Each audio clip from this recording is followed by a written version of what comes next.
Welcome into Flag for Discussion, episode 26 for Thursday, September 18th. My name is Farbod Merkazi. Thank you so much for tuning in. I'm solo this week. I'm solo for our preview show today and our recap show on Monday. Look, I said to you guys a couple weeks ago that Jace and I both have had some special life events pop up in the last couple weeks. Jace filled in for me, did solo for the last 2 weeks a couple of times. I thank him dearly for that. This week, I'm going to be filling in, going solo. Next Thursday for our week 5 preview show, the band will be back together. We got some big stuff lined up for that. But for now, Jace, I just want to tell you a couple of things. I know you're listening. I hope you are sitting in your golf cart getting ready to tee off.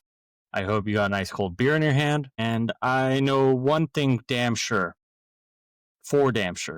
You are so mad that you are missing this show specifically because of the slate that we're about to talk about. I mean, my God.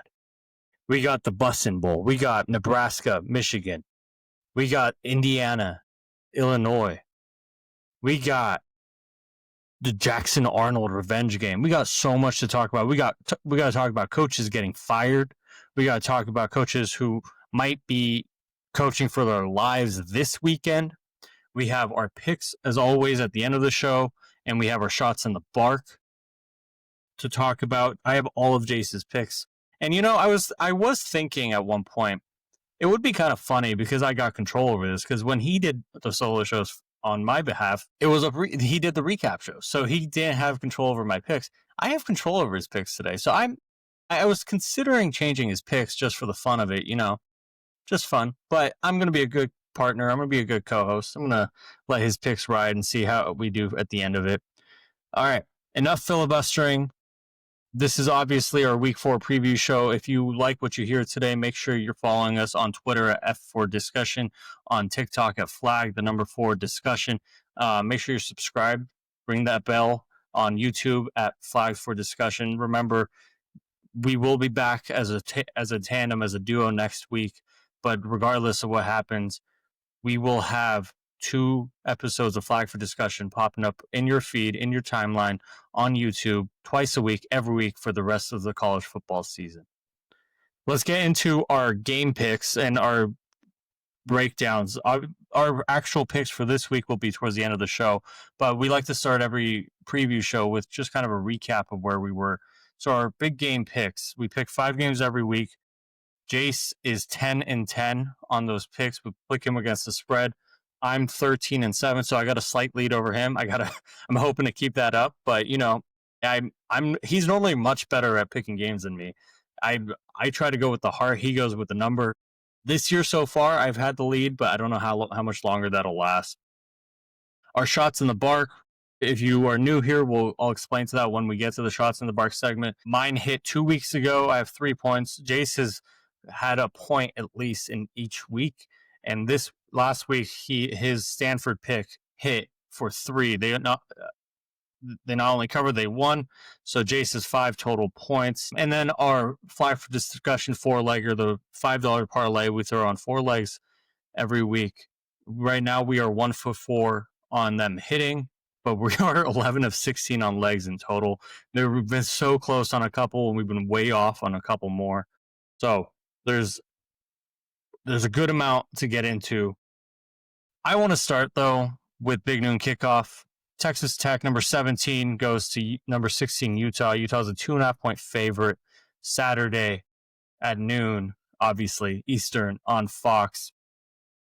This is a styles makes fights kind of game for me. On the outset, if you think of either of these teams, they run completely different offenses. They have slightly different defenses, but how I like to approach these games is the best part of college football. It's a lot less just strictly football. There's a lot more storylines for everything than the NFL. NFL, you can, a lot of times, you don't even need to know who's playing. You can just bet on the number. You can pick against the number, pick towards the number. In college football, let's talk about the backstory, the storyline. So Utah, for 10 years, last 10 years or so, Kyle Whittingham he's been there longer than 10 years, but Kyle Whittingham has really built a very stable, strong behemoth. When they're at their best, their defense is incredibly talented. Their offense is, when they have a quarterback, can be pretty damn hard to beat. They're going to focus on the run game. Quarterback's going to be hard to bring down. He's not going to make much mistakes, and they're going to be extremely, extremely physical in every phase. They're going to be talented on the special teams everywhere. The last couple of years, however, when they have a quarterback, they've been really good. The last couple of years, there were a couple of years they had a quarterback. He was hurt for a lot of it. Cam Rising this year decided not to come back to college football. I think he had another option to, but he decided not to, which, I mean, for all intents and purposes, I hope everything's going well for him, but I'm glad for Utah's sake, for college football's sake, that we are getting some new fresh blood in there. They went out, they got Devin Dampier from New Mexico. They brought in his offensive coordinator, also from New Mexico, and Jason Beck. We're a big question mark going into the year, because how much would it translate to a Power 4 level of play? How much would it translate to Utah's style of play? I would say it's translated very well so far. Utah in general has, Devin Dampier is not going to wow you with his arm. He's not going to throw the lights out, but he's extremely talented with his legs. He can beat you on the ground, make the defense go hat on hat, 11 for 11, but he can also he has a pretty good arm. He can beat you through the air if you are loading the box, stacking it, and forcing Utah to probably get into some passing looks. So they've been solid. Texas Tech, they've been kind of the story of the offseason. Cody Campbell, if you didn't know, he's a former offensive lineman for Texas Tech, struck it rich in the oil business, became an oil tycoon, and now he's become their biggest booster. And nothing wrong with what they're doing. It's just you have to get the facts out there. They went out, they got an extremely talented transfer portal class. They paid for that. And they're going to be paying for more and more and more. Texas Tech, I think, is aiming to be a new blood in like 5 years or so, 3 years or so. They aren't going to be a blue blood, but they're trying to be a new blood. They're trying to be that new team that pops out because of the resources they have, thanks to their alumni, and really make it, bring the best of talent to Lubbock. They, like I said, they had the best transfer portal class in the country. Baron Morton is going to be talked about a ton on this show and others. He can throw the lights out of the ball, their quarterback. And Texas Tech is extremely lucky to have a really great head coach in Joey McGuire. He hasn't really accomplished what they had envisioned or dreamed of up until this point. But I think Joey McGuire is one of those coaches that if he got fired today, he would have a job tomorrow. He has extremely good connections throughout the high school football region because he's been a high school football coach for decades. Went to Baylor, was an assistant there, became the head coach at Texas Tech. They run a very particular offensive scheme. So what I said at the beginning of this rant, now that you know the backstory, this is a styles makes fights kind of game for me. So just for me, I think Utah can force their style of play running the ball. They run about 60% to Texas, to their passing about 40%. They have a 60-40 split there. They're trying to suffocate you. They're trying to control the game. They're trying to control the clock. They are explosive, but they're not going to be taking shots every down, every play. So for me, it's which offense, which team can make their style happen. Texas Tech, on the other hand, will pass the crap out of the ball. I got to find the exact stat, but Baron Morton, Texas Tech, they don't want to beat you on the ground. They're 26th in the country in rushing offense per game, but they are second in the country in passing offense per game. Utah, on the other hand, Devin Dampier is throwing for 628 yards, 6 touchdowns, but he has almost 200 yards on the ground. They've beaten UCLA, Cal Poly, and Wyoming. You could say they haven't really played much. UCLA is the lone Power 4 team in that group. I don't know. UCLA might be the worst Power 4 team in the country, if not for Virginia Tech, depending on what you talk about or what you think there. Utah, best way to put it is Utah converts a lot of their downs. A lot of their plays are intentional. Texas Tech will be throwing the lights out of the ball. And if Texas Tech defensively can force Utah on a couple 3-and-outs or a couple stall drives, get Utah out of rhythm, well, then their offense can go down there and score. And Utah's offense isn't necessarily built to come back from a massive deficit. Utah's offense can't necessarily go out there and light it up extremely quick, lightning speed, and come back from deficit. So if you're Texas Tech, you're trying to get a fast start and keep it going and make it just impossible for Utah to come out. If you're Utah, you're kind of trying to do the opposite. You're trying to keep Behren Morton and that explosive offense off the field. You're going to focus on your run game, including with your quarterback, and trying to obviously get points. I'm not saying run every down, but you have one of, if not the best left tackles in the country in Spencer Fano. You have a really good quarterback. You have a great run game. You have to impose your physicality, and that's Kyle Whittingham's specialty. Utah converts 71.1% of their third downs. They're second in college football. Texas Tech's defense is third in preventing third downs. That's going to be a major factor here. If Utah can win on first down and set themselves up for easier third downs as they matriculate down the field, and they can not only control the clock, control the ball, but all of a sudden you could look up 6 minutes of game clock, 8 minutes of game clock have gone by, and Behren Morton is still standing there on the sideline, and he hasn't thrown. That would throw Texas Tech out of rhythm. That would throw the Texas Tech offense out of rhythm. There's a lot of different ways to look at this. For me, like the most non-analytical analysis I can provide you is that Rice Eccles crowd is pretty hard to play in front of if you're an opposing team. And I know a lot of people don't want to say or don't believe that if you haven't been to Utah, but just watch most of the opposing teams that have gone in there have found out. I think Oregon a couple years ago was the first opposing team since like 2019 to go into Rice Eccles and win. It's a very hard place to play. It's very hard. The fans are loud. Texas Tech's going to need to get off to a fast start if they want to quiet down the crowd, control the game, gain a big lead. So Utah is playing catch up all game. There's a number of other factors here. I personally love the under, which is at 57.5 right now in this game. I think Utah is going to dictate the flow and the speed of the game. And for that reason, I don't think it's going to be an extremely highly like running down the field back and forth, scoring on either side. I think both teams will eventually settle into what Utah wants to do. And I'm going to be completely honest with you guys. Utah was my pick to win the Big 12. So there's obviously some bias there for me.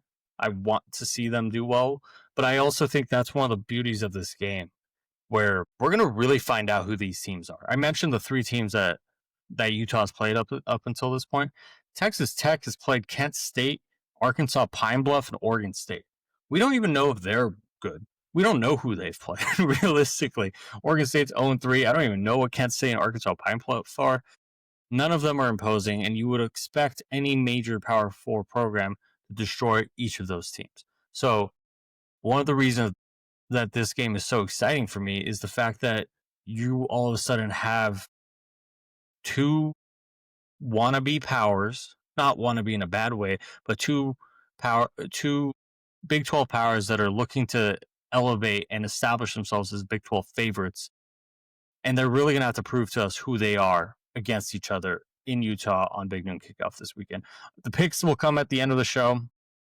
We're going to get to everything. I want to first now get to the Jackson Arnold revenge game. For 22, Auburn goes to number 11, Oklahoma. Oklahoma is a 6.5-point favorite Saturday, 3:30 Eastern on ABC. This is the Jackson Arnold revenge game, as I mentioned. This is once again, let's go over the storylines here. Auburn brought in Jackson Arnold. Last year, Hugh Freeze, before the season, was asked, you guys have NIL. Why don't you go out and get a quarterback? And at that point, he basically said, we are not in a position where the quarterback's the difference between us being a good team and us being a poor team. We are freshman laden. We are trying to build. We're not there yet where we need to go out and spend $1 million, $2 million to bring in a transfer quarterback in. They stuck with Peyton Thorne. we all know how that ended last year. Not pretty. Hugh Freeze enters this year on the hot seat. They brought in Jackson Arnold from Oklahoma, and they've been looking better. They've been looking pretty good. They are 3-0. Cam Coleman's one of the best receivers in the country that just doesn't get a lot of credit for being one of the best receivers in the country. They have a really good offense, and Hugh Freeze is a really good play caller. Oklahoma, on the other hand, I mentioned the Jackson Arnold revenge game. Obviously, if you've been following Jace or I, this show, we've talked about it ad nauseum. Jackson Arnold committed to Oklahoma 4 years ago. Jackson Arnold got to Oklahoma 2 years ago. He sat behind Dillon Gabriel. Jackson Arnold was projected to be one of the best quarterbacks in the country. One of the reasons Dillon Gabriel chose to transfer to Oregon was because Oklahoma needed to give Jackson Arnold the starting spot, or out of fear that he would transfer away. So in saying that, Jackson Arnold takes a starting spot last year, and in like a series of unfortunate events, Oklahoma loses their top 5 wide receivers to injury. Oklahoma, Brent Venables lost Jeff Lebby to Mississippi State, so he makes a really bad hire offensive coordinator. Oklahoma spent the last couple of years trying to catch up in neglecting the offensive line and recruiting. So last year, when you watched the Oklahoma offense, Jackson Arnold ended up getting benched. Mikey Hawkins came in, and it just looked like they didn't know how to speak the same language. No one, obviously, when you're missing that many receivers, your offensive line's not gelling, and your offensive play caller is not great.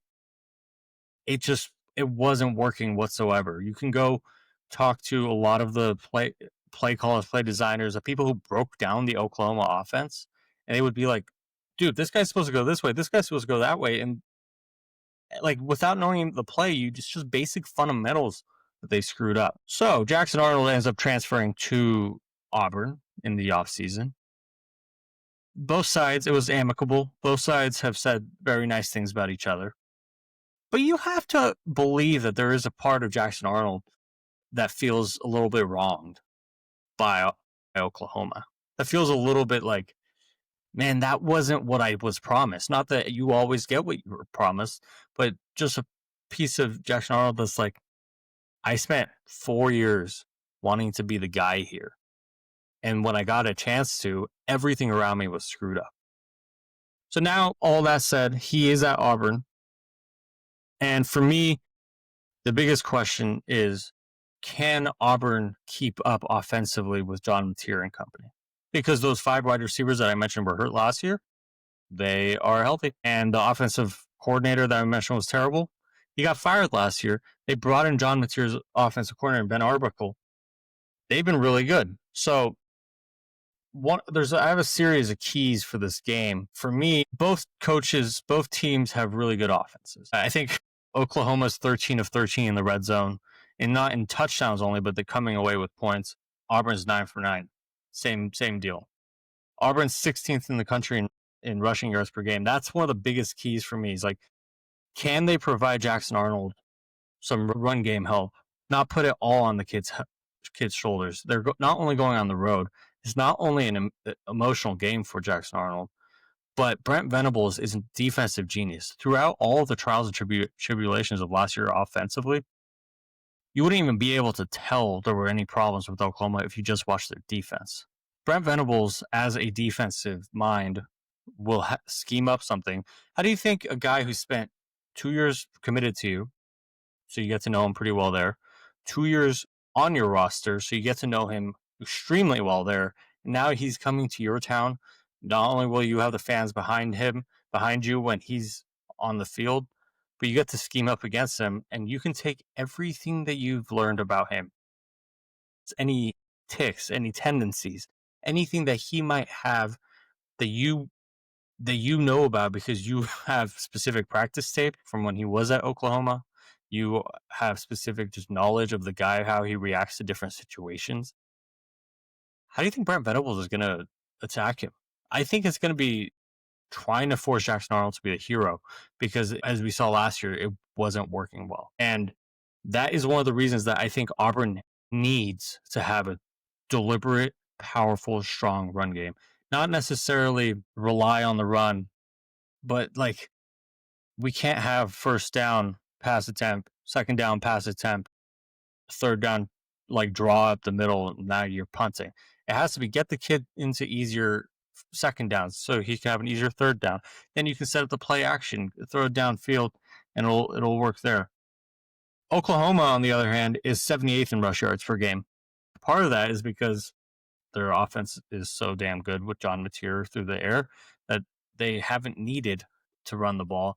But if Auburn does establish a good run game, then they can control the flow of the game. And they have a good enough defense to get some stops on Oklahoma. So if Auburn has that run game, Oklahoma doesn't, Auburn has a shot there to control the game.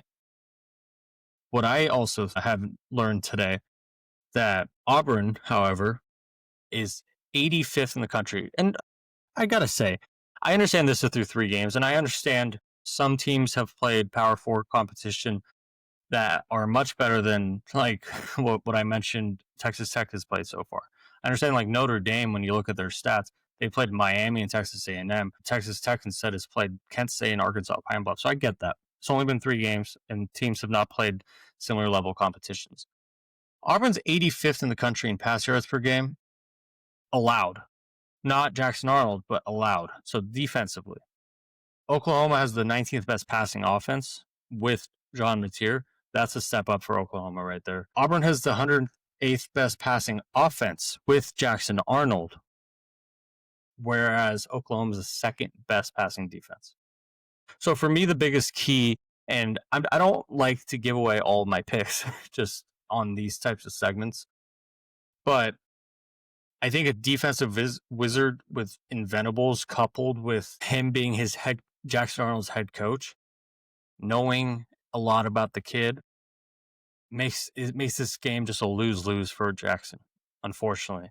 I think not only is he going into Oklahoma, into Norman, and he's going to be booed by a lot of people. The Oklahoma fans will be on them, trying to make it really hard to even get a snap off.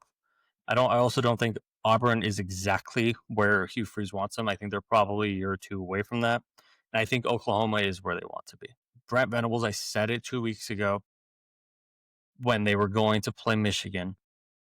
He's going to try to confuse the crap defensively out of Bryce Underwood. And I expect the same thing in this game. I think Oklahoma's the edge almost everywhere in this game. And I would expect them to not only win, but cover. Obviously, that gives away my pick for the end of the show. But look, this could be Jackson Arnold's coming out party. This could be Auburn like making a statement, going into Norman and making a statement. With that said, they threw 3 games, 108th in passing offense, and you're going up against Brent Venables' defense, the second in the country in passing defense. It's going to be kind of hard. I don't know. I could be wrong. I've been wrong before. We've been wrong on Clemson plenty. I could be wrong about this, but a little bit about Auburn. I think if they are, however, who they say they are, they have Jackson Arnold, they have Cam Coleman, they have Hugh Freeze. They should be competitive in this game. I don't think this is going to be a blowout. I think this is going to be a fairly close game where one side takes a big lead, not big lead, takes the lead and pulls away towards the end. But, you know, I just don't have a ton of faith that a young quarterback making his 3rd start, not career because he started for Oklahoma last year, but 3rd start for Auburn is going to be successful in this position. Shots in the bark time. We really, Jason, if you're listening to this, you got to get on me for this. I really got to get a sound effect to this segment. But it's time now for Shots in the Bark. We're tracking our points all year. What the point of this segment is, Jason and I are supposed to pick an underdog every week that's 8.5 points or greater underdogs in a specific game. You get 1 point if your dog covers, and you get 2 points in addition to the 1. So you can get 3 total if your dog wins outright. So a couple weeks ago, I had USF plus 17.5 against Florida. I expected them just to cover, and they did. So I got the 1 point, but they also won the game outright. So I got 3 total points for that pick. I'm going to start with Jace's because his is much less disgusting than mine. I actually like his pick. Jace's dog for his shot in the bark is Tulane plus 11.5 at Ole Miss. Jay says that Jake Retzlaff and the Tulane offense should be able to get points up on Ole Miss. They gave up 35 to Arkansas. They gave up 23 to a bad Kentucky offense. This is the point of we need to see more from Arkansas. Do they just have a really good offense, which I think they do, or does Ole Miss have a really bad defense? And I think the answer is somewhere in the middle there. I think plus 11.5 is a pretty big number, and I think Ole Miss has given us a couple scares in the past, and Tulane has really showed out this year. So I love that pick by Jace. My dog is Purdue plus 24.5 at Notre Dame. Pretty disgusting. I'm more so banking on Purdue keeping this thing close, making this thing ugly, and hoping that in the long run, I mean, it's 24.5 points. I don't know if today I can tell you that Notre Dame's going to win like 56-3. I don't think that's going to be the case. Purdue has won a couple games. They haven't been extremely explosive on offense, but they haven't been the laughing stock that they were last year. I just think this is a game that I could predict a Purdue cover, not a Purdue win, absolutely. If Purdue wins this game somehow and I get 3 points for this shot in the bark, Marcus Freeman's back to, 2022, when they lost to Cal, all of a sudden we're 0-3. That'd be a shame. That'd be how the hell was this team in the national title game a year ago? And that would give you a lot of concerns for Notre Dame's defense if Purdue finds a way to win this game. But my shot in the bark, Purdue plus 24.5 at Notre Dame. Jace's is probably a little bit better than mine. Tulane plus 11.5 at Ole Miss. It's about time though for a bit of our big exciting game. Not that every other game hasn't been exciting yet, but I think number 9 Illinois going to number 19 Indiana. Indiana's a 4.5 point favorite. It's Saturday night, NBC, 7:30 Eastern. I'm shocked that Indiana's favored in this game. I'm not gonna lie. I understand how good Indiana is, and I'll tell you my pick at the end of the show, and we'll tell you Jace's too. But Illinois is 3-0. They beat Duke. They have Luke Altmaier. They have Hank Beatty. That connection is extremely strong. Illinois has USC and Ohio State coming up for the rest of the season. They need this win, though. I think this game is, although it's two traditional basketball schools, this could be a potential playoff elimination game for both of these schools. And what I just don't understand is Brett Bielema, the Illinois coach, had circled this year. They're extremely senior laden. They are disciplined. They're not massively explosive, but they don't stall out a ton. They can score the ball. They are good on defense. I'm surprised about that. Indiana 3-0. They don't have any power conference wins yet. Illinois does. Illinois beat Duke 2 weeks ago or last week. This is Indiana's first test. And that's one of the reasons I'm surprised, despite Indiana being ranked number 19, 10 spots lower than Illinois, they are almost 5 points. They're almost 5-point favorites in this game. Fernando Mendoza, I'll give him credit. He's picked up right where Curtis Rourke left off at Indiana. I think the winner of this game, as I mentioned, will have all of a sudden playoff consideration, a chance to get in. But the loser of this game, in my eyes, is out of the playoffs. They both have extremely hard games coming up. Like I said, Illinois has USC and Ohio State. Let's say you're 9-3 in the Big Ten, you lost to USC, Ohio State, and Indiana. I'm sorry, you're not making the playoff. So, but if you have 2 losses and it's USC and Ohio State, if you have 1 loss and it's Ohio State, you got a shot. If you're Indiana, if you don't win this game, guess what? Next week you're on the road to Iowa. After that, you're going to Oregon. And then you're also going to Penn State later in the year. That is lining up for you to, obviously anything can happen. These guys, this is why football is played on the grass. It's not played on paper. Anything can happen, sure. But do I expect Indiana to come out of that stretch 3-0, 4-0? No. I think they could beat Iowa. Iowa hasn't been very inspiring. But Will they go on the road to Autzen and beat the Ducks? I doubt that. Will they go to Penn State on the road and beat Penn State? I don't think so.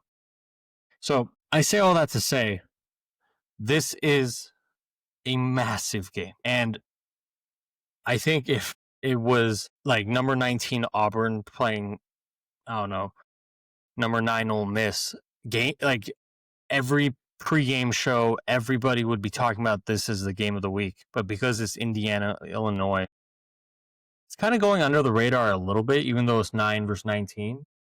I think you have to go into this thinking, will Indiana's crowd have a factor in this game? Have a part in this game? Be a factor in this game? Will Luke Altmaier be affected? Will that offensive line of Illinois, even though they're seniors, will they be affected by it? I think if you genuinely ask me how I feel about both of these teams, I don't know much about Indiana other than the fact that they're going to score points. Illinois, I know they'll score points, but they're a lot more methodical to get there. And I don't think they're extremely explosive. That's why last year we weren't doing this pod yet, but Jason and I were talking about the Oregon-Illinois game. And I said, it might be close, but I think in the end of it, the Ducks are too fast for Illinois. And eventually, a couple drives here, it only takes a couple tries, and you're going to break away. So that's a fear that's coming in of if Indiana gets the ball first, goes down the field, scores, let's say Illinois goes down the field, kicks a field goal, and then Indiana comes back, they'll score again. Maybe a field goal here, a touchdown there. Eventually, if they have a decent enough lead, you're forcing the ball into Luke Altmaier's hands to be the hero instead of to be the game manager, even though that has a negative connotation to it. I'm not saying it like that. You're forcing Luke Altmaier to try to be the hero instead of fitting within the offense, scope of the offense. So I think at that point, Indiana has a chance to kind of just keep their foot on the pedal, twist the knife, if you will, and really try to keep adding on and making it extra harder, adding more pressure for Illinois to come back with a bit of a slower offense against not only Indiana, but Indiana's crowd. With that said, though, as I mentioned, Illinois is extremely senior laden. I think last week, or when Illinois beat Duke, you kind of saw Brent Bielema just smirking.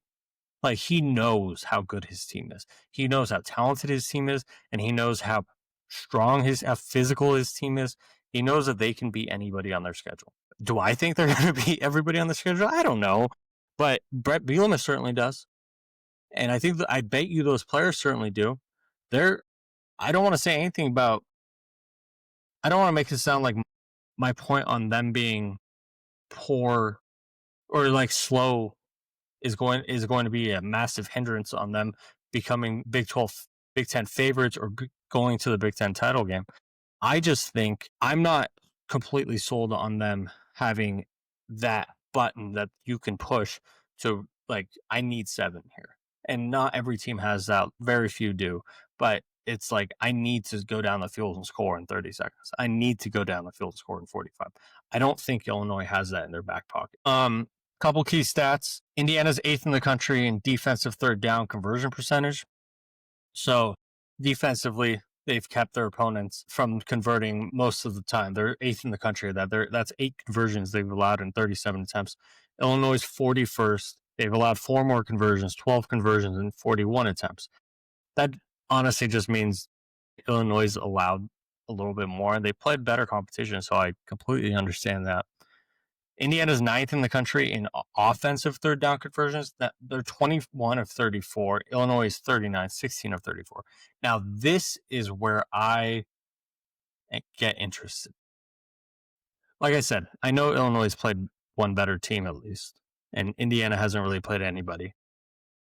But the fact that Indiana is 21 of 34 on third down,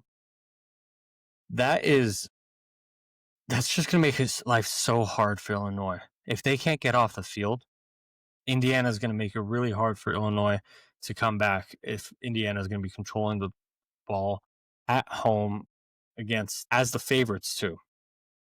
I don't know. I've been iffy on this game. I don't think anyone really knows how this game's going to go, because I think there's two different ways you can look at it. Either Indiana is legit with Fernando Mendoza and Chris Ignetti and company are going to come out and show it.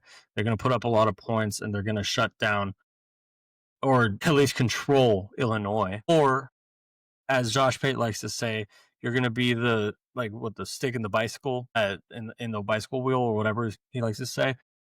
He's Illinois is just that good, and Indiana has only been doing well offensively because they haven't been playing anybody. And when Illinois comes to them, they'll shut them down because they're going to they're going to have a real test. They're going to play a real team, and at that point, all bets are off. The gloves are off. Who knows what's going to happen? There's different ways you can look at this. I don't necessarily have a strong lean. It's probably my least confident pick of the show. I don't know. I'm just excited for the game in general. The coolest part for me of this game is this is only the second time both of these Big Ten historic teams have played each other ranked versus ranked.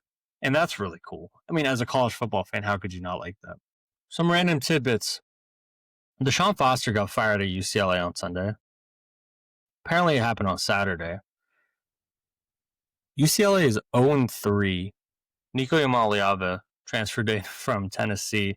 Obviously, that was one of the stories that launched the podcast. I think it's clear, like, anyone who's bashing everything Deshaun Foster did is not really understanding of the situation that he came into UCLA.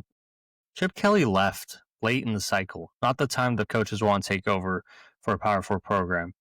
He left to become the offensive coordinator, embarrassingly, for UCLA. He left to become the offensive coordinator at Ohio State. Obviously, we know what happened. Him and Ohio State go off and win the national title. That offense becomes electric, all that stuff. Last year, Foster obviously takes over late, doesn't really have a ton of time to craft the team and mold the team into his vision, and they struggle. They struggled out the gate. They got a little bit better, and I think there was some hope going into this year because unlike Chip Kelly, Deshaun Foster was making a big effort in recruiting, trying to.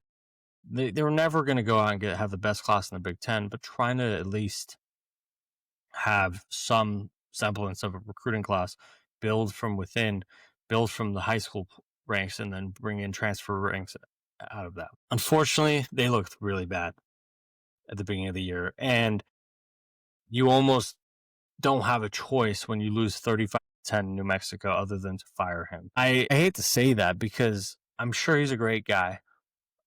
It's just pretty obvious that, like, at the time of his hiring, it was such a bad time that it was going to be hard for anybody to come in and want the job of note.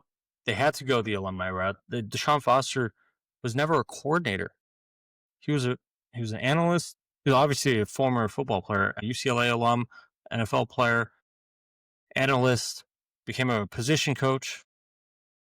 Never a coordinator. Not that that's a prerequisite, but it's a pretty normal prerequisite for a lot of people. And he's clearly just wasn't ready to be their head coach. And I think that's fine to admit. Now, if you're UCLA, where do you go from here? You fired him early in the season.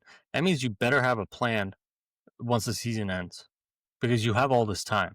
And I think one of the biggest issues is you got to find out what to do with your athletic director, Martin Jarmond. And he's been a big piece of controversy through UCLA athletics. Saw there was a GoFundMe on the 24/7 sports account for Bruins fans trying to pay for a billboard outside of this campus to fire Martin Jarmond. They don't want him. UCLA fans don't want him to have power over the next hire. There's a lot of structural issues with UCLA.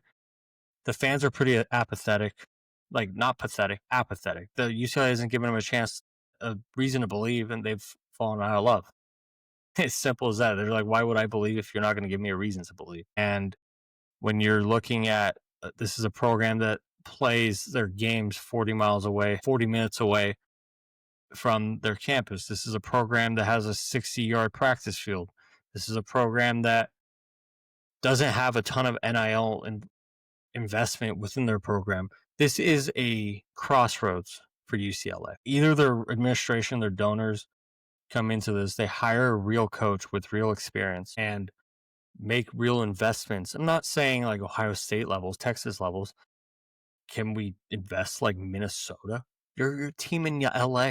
You better be able to.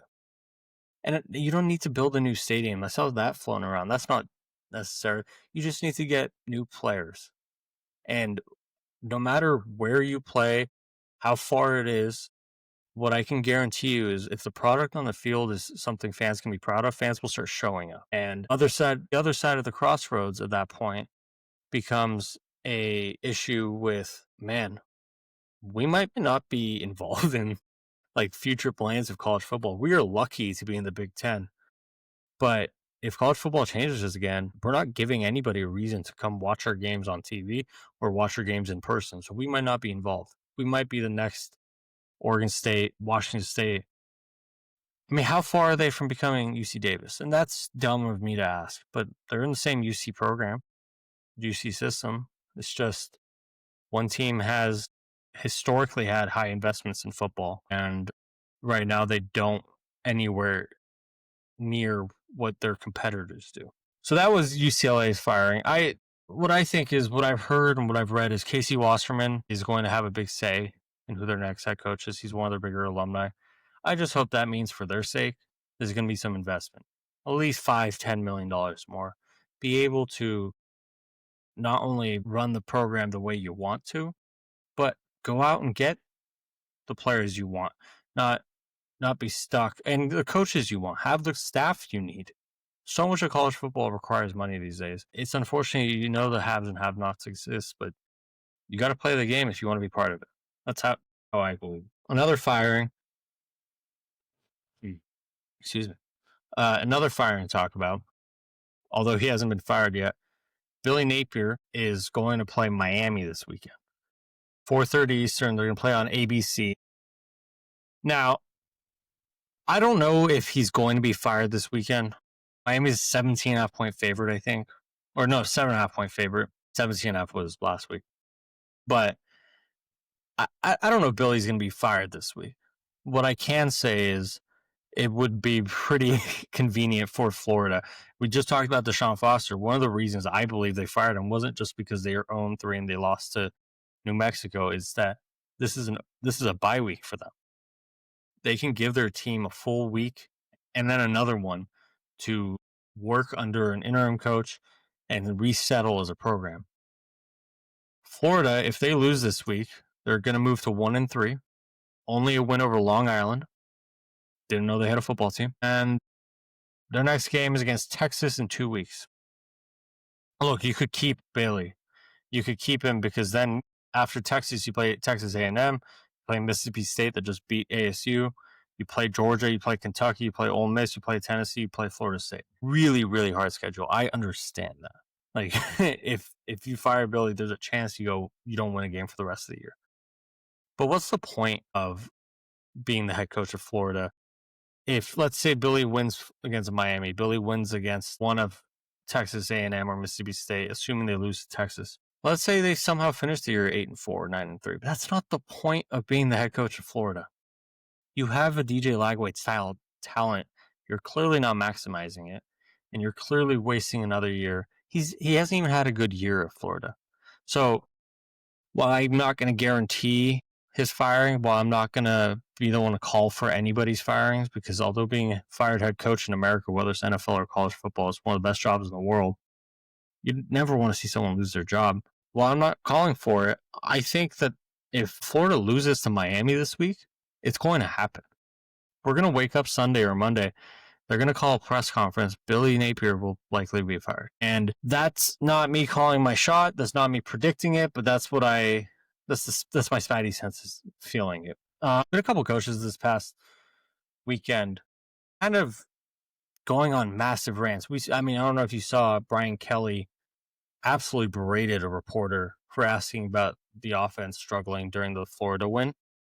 And for what it's worth, you see both sides of it. The reporter probably went into it a little strong, and Brian Kelly's coming off of an emotional win against an SEC foe. It's a nighttime game. There's a lot of adrenaline going through him. But on the other side, like Brian Kelly, come on, man. Why are we yelling at reporters? Part of the reason that you make all the money is not just to coach or just to be the face. You're also there to take questions. You're there to answer to fans. And whether some coaches lose the plot a lot of the reporters, the media, or the branch from the fans of the coach to the program. That's how we as fans feel connected to the program. And when reporters get berated for asking a question that likely their fan base has asked them to ask about. Brian Kelly's getting off the field, just beat Florida 20-10. He probably doesn't give two craps at that moment about their poor performance on third down, they're not being able to run the ball. But at that point, I get it. Like, the reporter probably should have gone in a little bit nicer, but Brian Kelly needs to understand that, like, even though he's not thinking about it, there's fans who just watched 60 minutes of that game and are like, why the hell can't we get the ball? Why the hell can't we run the ball? Why the hell are we struggling so much on third down? This is a team that just lost to USF. And that's an argument you have to have in the back of your mind. Your fans are reaching out, commenting on these reporters' feeds, asking questions, and the reporters' jobs are be that branch to the program. And that a lot of times their questions will reflect what fans want to know. The second coach that had a bit of a meltdown this past week, I think the kids would call it a generational crash out. Dabo Swinney had a 54-minute long press conference on Monday or Tuesday. Just to give you an idea, I think Oregon people would love it for Dan Lanning to have an 11-minute press conference. There are some coaches who talk a lot, but Dabo Swinney had a 54-minute presser. Within that, there were multiple just absolutely great quotes. I think the best one, the one that's been circulating, he said, if they want me gone, they can send me on my way. They're tired of winning. They can send me on my way. I won't stop. I'm 55. I'll go somewhere else and win. I ain't going to the beach. I mean, good for you, Dabo. I think it's pretty... This is also a thing that, like, you have to understand where the coach is feeling. The coach has to understand where the reporter and the fans are feeling. The coach is feeling, before me, Clemson was nothing. And I built them up. I built them up. We won national championships. We won the ACC, as he put it, like 8 of the last 10 years, 7 of the last 10 years, whatever it is. And Dabo's built Clemson to becoming a national power. And he feels, man, if I like, where's the thanks that I get? Where's the grace that I get? Where's the grace that I've earned? So that's Dabo's side of it. But Dabo doesn't understand the fans. Like, can fans no longer bash him? What was it, 2 or 3 years ago? They lost 1 or 2 weird games too, and there was a fan calling into his coach's show. And if you remember, he absolutely berated the poor kid. And maybe it's Dabo having thin skin. I don't doubt he can go somewhere else and he can build a good program there too. But if you are of the belief that Dabo is going to win a national title with the way that he's running the program right now, I mean, there's clearly faults with it. There's clearly some flaws there, and I don't exactly know what they are. You can't ask me or Jace about anything about Clemson. Point blank, period. We've been the most wrong in the country about Clemson this year. Pick them to win the national title. They're 1-2. Look, they absolutely still can. They have to run the table, get some luck, win the ACC, get a spot in the playoff, and hope they get hot in the playoff. I don't know if that's going to happen. I damn sure know that Kay Klubnik isn't going to be going to New York for the Heisman ceremony. So those are the random tidbits. Let's get into our picks. Obviously, we have week 4 picks, and within this, I'll break down the Michigan-Nebraska game. Our week 4 picks, 5 games that Jason and I are going to pick against the spread. We mentioned it. We talked about it. Number 17, Texas Tech, going to number 16, Utah. Utah's a 2.5-point favorite. We're going to pick these games against the spread. This is the Big Noon Kickoff game. Jace is picking Texas Tech. He's saying this game will be cinema. I have truly no feel for the outcome other than a field goal could be the difference. I think I'm going to rock. I don't think. I know. I'm rocking. I'm going to be on the other side. I'm rocking with Utah. They're my Big 12 title champs for a reason. I think that team has shown time and time again, if they have a quarterback that can run that offense, they're damn hard to knock down. And also, they're going to be at home where Kyle Whittingham and company rarely ever lose. So I'm taking Utah. Jace is taking Texas Tech. Moving on to Auburn, Oklahoma.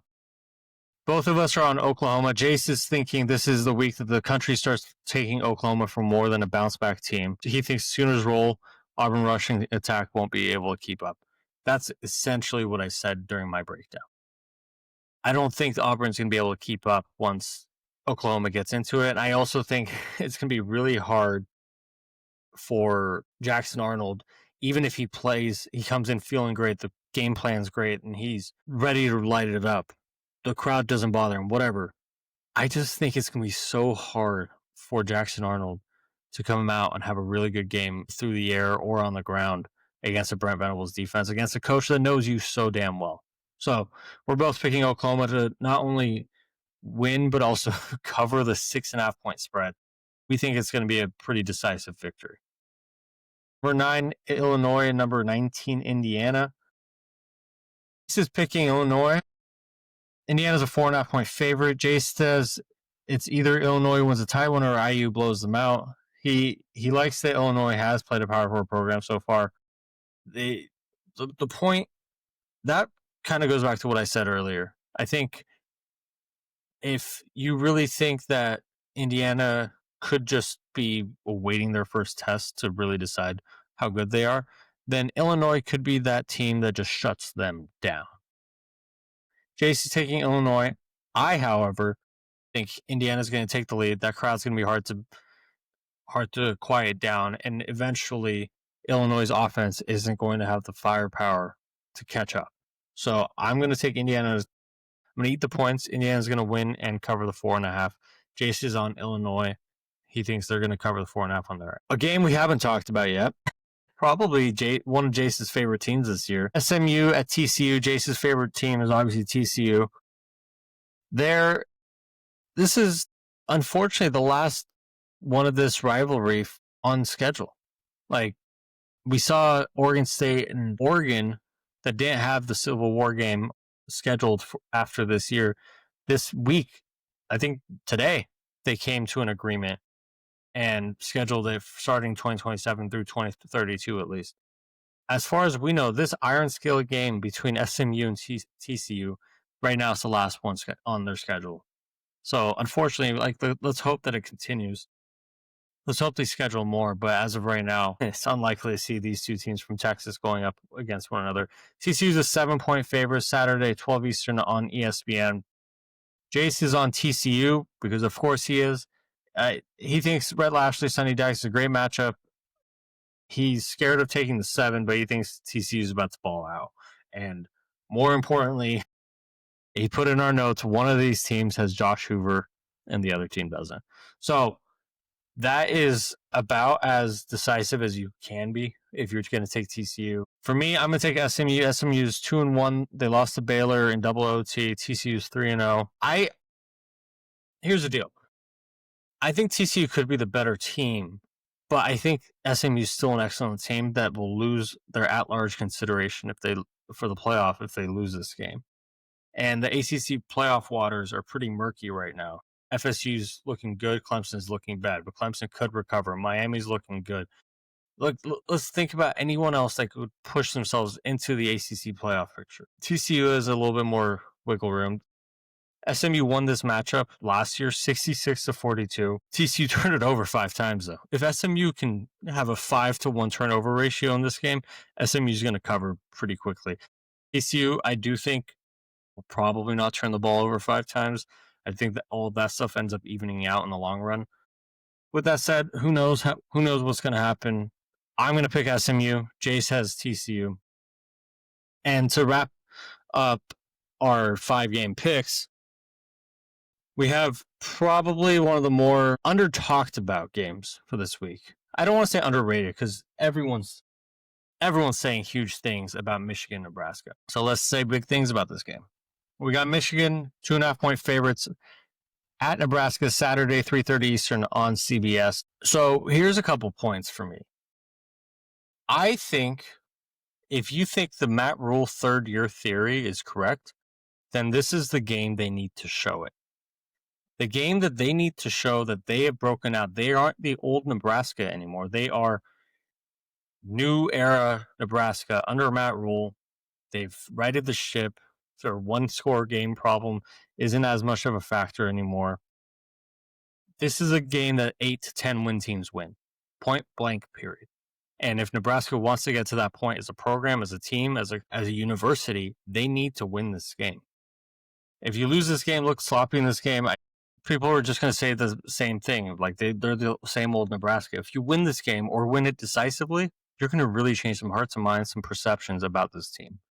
I think I have several keys. Key number one, is Nebraska's offense really that good, or is this the game that like Michigan's defense slows them down? It's the same thing I mentioned about Indiana versus Illinois. Nebraska's offense has been on fire. Dylan Raiola, I think he's number one in the country in passing efficiency. They've looked really good. They have a good skill group. They're running the ball well right now. Dylan Raiola is looking really good. But they're about to go up against a worse, but still very talented Michigan defense. Michigan struggled, obviously, to slow John Mateer and Oklahoma down. But I would probably put Nebraska's offense a little lower on the totem pole than Oklahoma. So that's key number one, is can Michigan shut down the Nebraska offense or at least slow them down? Key number two, I mentioned already.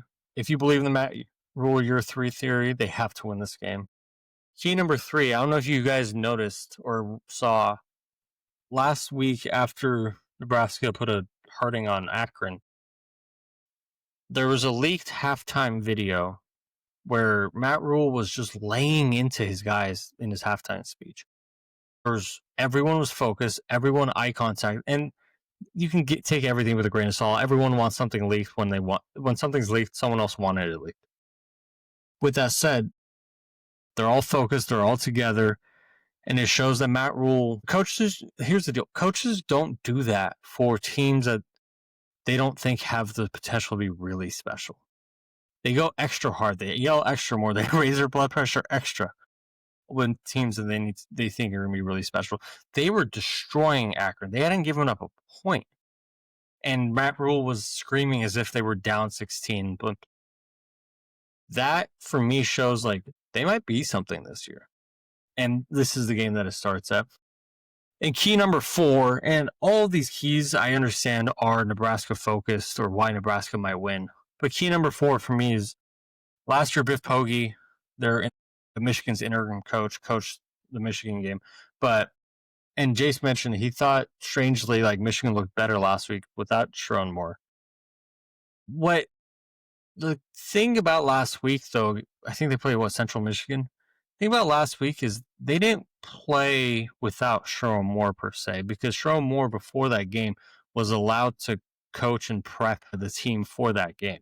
Sharon Moore was allowed to be at practice. His 2-game suspension started Saturday last week and will end at midnight Saturday this week. So this whole week leading up to this Nebraska game, Sharon Moore hasn't been allowed to be on campus. Sharon Moore hasn't been allowed to be at the facility. Sharon Moore hasn't been allowed to be around his team. Sharon Moore hasn't been allowed to be around his coaching staff. For that entire reason alone, how different is their preparation going to be? Obviously, if you're a fan of college football, you know that Michigan, of all programs in the country, knows how to operate with an interim coach. And Biff Poggi has had plenty of head coaching experience. But will this hurt them? Their head coach isn't in the building. Their head coach isn't helping them game plan. Their head coach isn't watching tape. I mean, at that point, could it hurt them? I don't think personally it's enough for them to be 2.5-point favorites on the road at Nebraska. Fan base that showed up when Nebraska was terrible, when Nebraska thought they were good, but they were bad. And now they're showing up still, obviously, when they have a chance to really break free. This is a game for me that I think in 3-4 years, if Nebraska's really good or becomes a perennial playoff contender, this is a game that they'll look back on and be like, yeah, that was the moment I knew. That was the moment I knew we'd turn a corner. So for that reason, I'm taking Nebraska to win. I'm taking Nebraska to cover. Jace is doing the same thing. This is going to be a doozy of a game, and I'm so looking forward to it. Time for a flag for discussion 4-legger. Obviously, we both picked Nebraska. Nebraska money line is on it. We think Bryce Underwood on the road. Nebraska's veteran defense, Dylan Raiola, and that offense, they're going to get it done. Nebraska money line is the first one leg of it. Our second leg is Miami minus 7.5. Here's the deal. And I mentioned it last week to Jace, if there's a coach in the country that wants to fire his rivals' coaches more than Mario Cristobal, you got to show me. Mario Cristobal, last week, one of the reasons I wasn't on USF covering the 17.5 against Miami wasn't just because how good Miami is. I just thought Mario just watched Florida lose to USF. So now he has to prove a point, destroy USF, so he can rub that into Florida's face. Oh, by the way, they're playing Florida this week. So he can, I mentioned last week, he can put that nail in that coffin. He can twist that knife. He can step on his neck a little bit harder and get Billy Napier fired. So I think, and we think, Mario and Miami are going to roll in this game. They're going to cover the 7.5 that they're favored by. That's our second leg. Illinois, Indiana, over 52.5. This game's not going to be decided 20-14. This game's going to be in the 30s or like high 30s, maybe a 40 in there. They're both going to be scoring the ball. Indiana has a really good offense. Illinois has a good offense and a very senior-laden team. That's our third leg. And I think we've become a Cal podcast ever since we got our first parlay wrong where we had Oregon State beating Cal. So we've just chosen to ride Cal and JKS going forward. But Cal minus 12.5 against SDSU. It's a bit of a massive spread, but JKS and that team are damn good, and SDSU kind of just got throttled by Wazoo, and they're not the greatest yet. So our 4 legs: Nebraska money line, Miami minus 7.5 against Florida, Illinois at Indiana over 52.5, and Cal minus 12.5 against SDSU. So we talked a lot. We covered as many games as possible. Somehow I've talked for an hour and 7 minutes all by myself. But you know what? If you like what you heard, please follow us at Flag for Discussion on YouTube, wherever you get your podcasts, at Flag for Discussion. We're on TikTok at Flag, the number 4 discussion, on Twitter at F4 Discussion. We love hearing all of you, what you guys have to say. And Jace, like I said, I know damn well you missed out on this show, but I know you're having a ton of fun where you are. I will say, if you were here on the show, this show might have gone for 2 hours. So it might have been a good thing that you missed this, because I was an hour and 8 by myself. So I say all that to say, it's been a ton of fun. We got a great week 4 slate coming up. Keep in touch with us. Keep talking with us. Keep rocking with us. We appreciate you so much. From Farbod Merkazi, thank you for tuning in. This has been Flag for Discussion.